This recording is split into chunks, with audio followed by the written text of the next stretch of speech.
We're back with another daily recap. Today is February 12, 2025. After the market is closed, of course, you can see the time right here. And we'll talk about the trades that were taken if you were playing by the rules. And we'll take a look at some trades that I took and maybe some lessons of what you shouldn't do because I give some points back to the market today. But we'll get to that shortly. First of all, this is a daily chart of the SPY. You can see how they kind of gapped lower at the open. They hit the 50-period moving average. That is this kind of blue line. And bounced from that. There was a CPI data release at 8:30 a.m. Eastern. So they're kind of in the middle. If we look at the trend lines, they're in the middle of that area and got pretty close to the lower one. We had some levels down here that worked for some trades in the morning. We'll look at that shortly. If we go down in time frames, let's say a 4-hour chart to see what we can see. You can see they bounced off some moving averages here. That's the 50 and the 100 period moving average. 180 minutes is 3 hours. Just making some observations on this 3-hour chart here. I'm not saying this is going to happen necessarily, but if price would continue to come down inside the body of this big breakup candle. So this is the first 3-hour candle of today.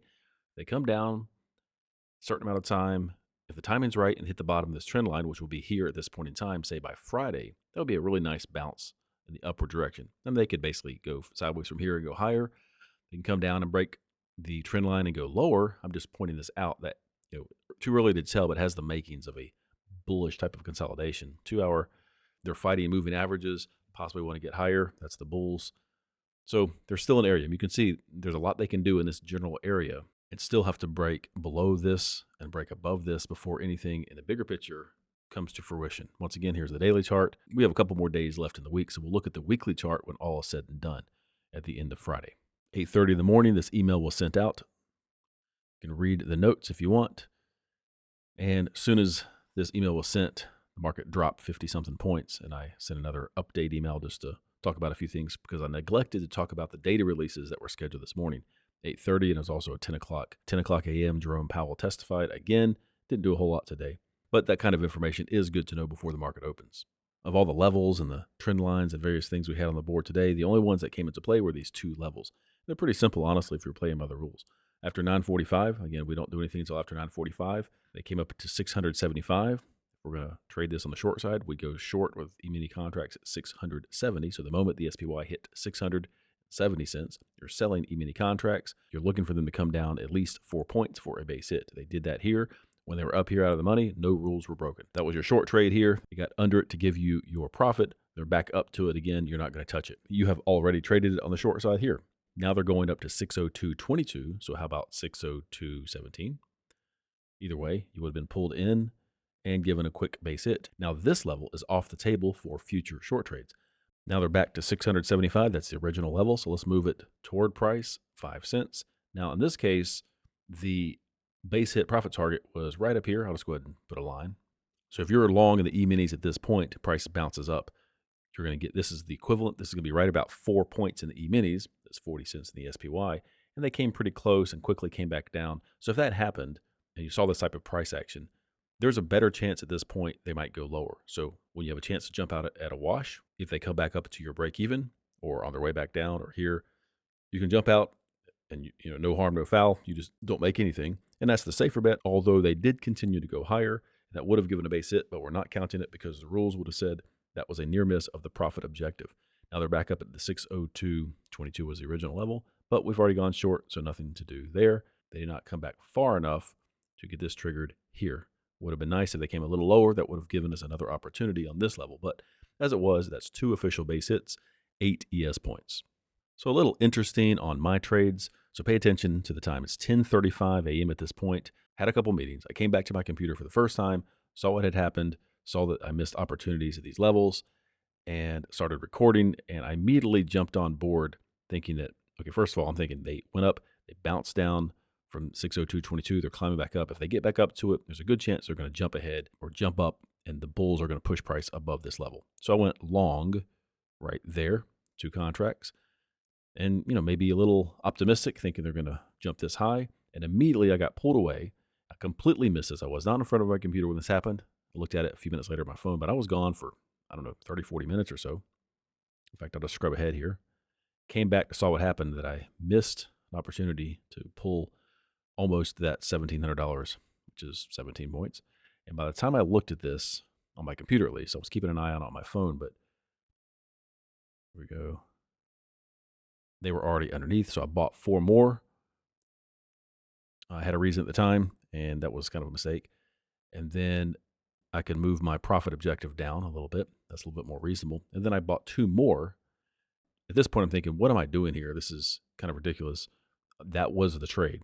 And so I jumped out at some point around $2,800 to the red because I just kind of realized I need to recalibrate and pay attention because I just jumped on board, not paying attention to the big picture and traded something that I shouldn't have traded. So anyway, what not to do, I guess, is the lesson here. So at this point, I was in the hole, $2,800, I believe it was. I'll just move ahead here. I just basically just close this position out. So you'll see it disappear right about there. So I didn't do anything for a little while, and then they're coming back up. And at some point, I go long with 4 contracts, and I had a pretty good feel at this point from a few other reasons that this could be sort of the bottom. They're going to go higher from here.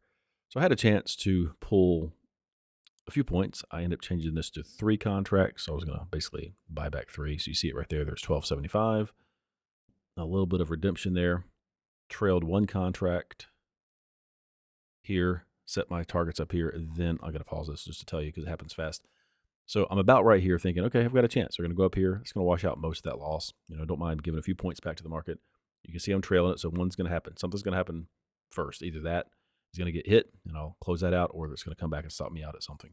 And then I got pulled into something else and I didn't want to risk having one of these pending and open. So I just closed it out pretty much at the market somewhere in this neighborhood. It was before 12. I know that. There we go. Closed out. So they gave me something, but still ended the day in the red.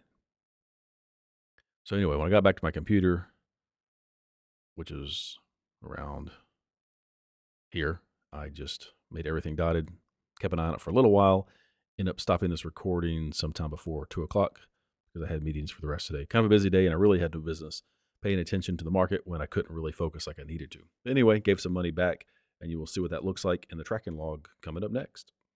First one's the PBR, the play in by the rules log. Here's your 8 points. Pretty close to getting 12 points, but we're not going to count it because as we talked about, that violated a rule on that recycle trade. Jumping out at a wash on that one. So 8 points, nothing wrong with that. And then just a little explanation here. I had 6 contracts when I was around 9-something points in the hole. That was the $2,800. And then I gained back a few more with 4 contracts. So really the actual amount was $1062.50. on the equivalent of 5 contracts. So that's kind of where it breaks down to. So just trying to keep this accurate so you can say, well, if you were trading 2 contracts and did the exact same thing I did today, here's where you would have been. That way our rate of return based on a 2 contract trade per level is pretty accurate. But if we were playing by the rules with every single level, we'd be doing better so far this year. More trades, but more consistently profitable as well. So that's a wrap for today. Thanks for watching. Hope you learned something. Hope you learned what not to do. Just follow the process. It works, even if it doesn't make sense at the time. Usually the levels are going to provide reactions enough for at least a 4-point base hit. I think you've seen enough of these profitable trades so far, if you've been following along, to know that there is something to this approach.